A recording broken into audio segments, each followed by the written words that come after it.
সামগ্ৰীৰ কুহুমতলীয়া গাঁও পঞ্চায়তত বাটপথৰ বিধ্বস্ত পথৰ বাবে জমৰ যাতনা ভুগিবলগীয়া হৈছে গাঁওবাসীয়ে এজাক বৰষুণতে পথ চোৱাত সৃষ্টি হৈছে একাঠু পৰ্যন্ত বোকা আৰু পথত সৃষ্টি হোৱা প্ৰকাণ্ড গাঁতৰ বাবে ব্যাহত হৈ পৰিছে যাতায়াত ব্যৱস্থা পথটো মেৰামতিৰ নামত আবণ্টিত ধন আত্মসাতৰো অভিযোগ উত্থাপন কৰিছে ৰাইজে পূৰ্বে সামগ্ৰী সমষ্টিৰ পৰিৱৰ্তে বৰ্তমান কলিয়াবৰত অন্তৰ্ভুক্ত হ'ল এইখন গাঁও কলিয়াবৰৰ বিধায়ক তথা মন্ত্ৰী কেশৱ মহন্তক পথটো পুনৰ নিৰ্মাণৰ দাবী কৰিছে স্থানীয় ৰাইজে এই সন্দৰ্ভত সামগ্ৰীৰ পৰা অভিজিত বৰাৰ এক প্ৰতিবেদন আমি আগবঢ়াইছো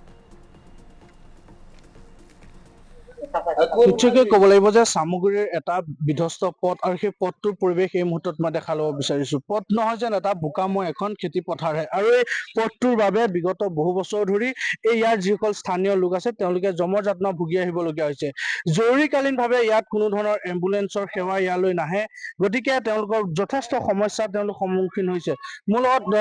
স্থানীয় লোকসকল আছে মই আপোনালোকৰ ওচৰলৈ আহিছো আপোনালোকৰ এই অঞ্চলটোৰ নাম কি গাঁওখনৰ নাম কি গাঁওখনৰ নাম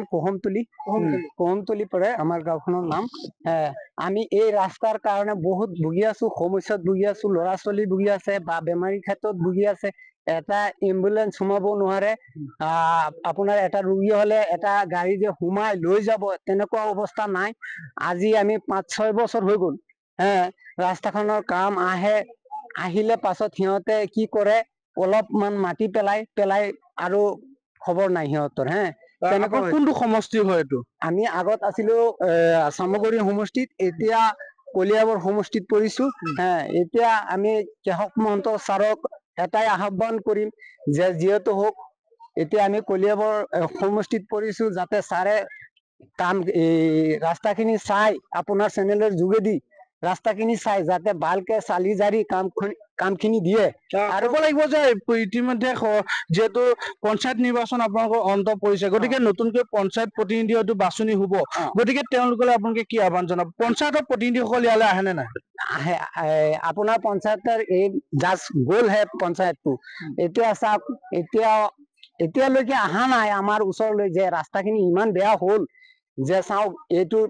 হিত ব্যৱস্থা কিবা এটা কৰিব পাৰো নেকি এতিয়ালৈকে আমাৰ কাষলৈ একো অহা নাই নিশ্চয়কৈ মই পুনৰবাৰ দেখাব বিচাৰিছো এয়া হৈছে কুহুমতলী গাঁৱৰ পৰিৱেশ আৰু এনেধৰণে এতিয়া এই ভিতৰুৱা অঞ্চলসমূহত এনেদৰে এতিয়া ৰাইজে সমস্যাৰ ভুগি আহিবলগীয়া হৈছে এটা পথৰ বাবে কি ক'ব খুৰা আপোনালোকৰ যথেষ্ট সমস্যা হৈছে বহুত সমস্যা হৈছে আমাৰ সমস্যা এইটো ৰাস্তাৰ কাৰণে আজি 4-5 বছৰ ধৰি আমি ভুগি আছো আজিকালি এতিয়ালৈকে ৰাস্তাটো হোৱা নাই আমি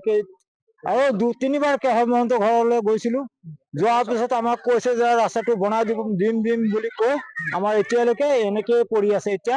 এতিয়া আমি গাড়ী চাড়ী লৈ যাবলৈ অসুবিধা ৰোগী এটা নিবলৈ অসুবিধা হ'ল তাৰপিছত আপোনাৰ ধৰক এইফালে এই মানুহ চানুহ অহা যোৱা কৰিবলৈ বৰ অসুবিধা হৈ আছে দেখিছো আপোনালোকে ইয়াত বাঁহ বান্ধি দিছে কিহৰ কাৰণে আপোনালোকে পথটো বন্ধ কৰি দিছে বাঁহটো বান্ধি দিছে গাড়ী চাড়ী গৈ পেলাই ৰাস্তাটো চাওক আপোনালোকে চাওক পানী জমি আছে ল'ৰা ছোৱালী চলিব নোৱাৰে যাবলৈ অসুবিধা হয় গাড়ী আপ ডাউন কৰিবলৈ ৰাস্তাটো আৰু বেছিকে বেয়া কৰি দিলে হয় নিশ্চয়কৈ এয়া হৈছে ৰাইজৰ ইতিমধ্যে সমস্যা যিহেতু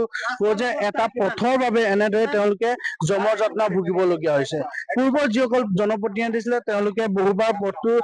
বনাই দিয়াৰ আশ্বাস দিছিলে কিন্তু বৰ্তমান পৰ্যন্ত সেই পথটো যে নিৰ্মাণ হৈ নুঠিলে যাৰ বাবে তেওঁলোকে যথেষ্ট সমস্যাৰ সন্মুখীন হৈছে পূৰ্বতে এইটো আছিলে সামগ্ৰী সমষ্টি আৰু বৰ্তমান কলিয়াবৰ সমষ্টিৰ লগত যিহেতু অন্তৰ্ভুক্ত হৈছে গতিকে তেওঁলোকে যিগৰাকী কলিয়াবৰ সমষ্টিৰ যিগৰাকী মন্ত্ৰী তথা বিধায়ক কেশৱ মহন্ত ডাঙৰীয়াক তেওঁলোকে আহ্বান জনাইছে যাতে পথটো অতি সোনকালে নিৰ্মাণ কৰিব পথটো বনাই দি ৰাইজৰ যি সমস্যা সেই সমস্যাসমূহ যাতে তেওঁলোকক দূৰ কৰি দিয়ে সামগ্ৰীৰ দৃশ্যাংশ দেখুৱাৰ বাবে আৰু এয়া আছিল সামগ্ৰীৰ পৰিৱেশ সামগ্ৰীৰ বাটপথত বিধ্বস্ত ৰূপ বোকাময় পৰিৱেশৰ সৃষ্টি হৈছে এই পথটো নিৰ্মাণ কৰি দিয়াৰ বাবে স্থানীয় বিধায়ক তথা মন্ত্ৰীগৰাকীক আহ্বান জনাইছে ৰাইজে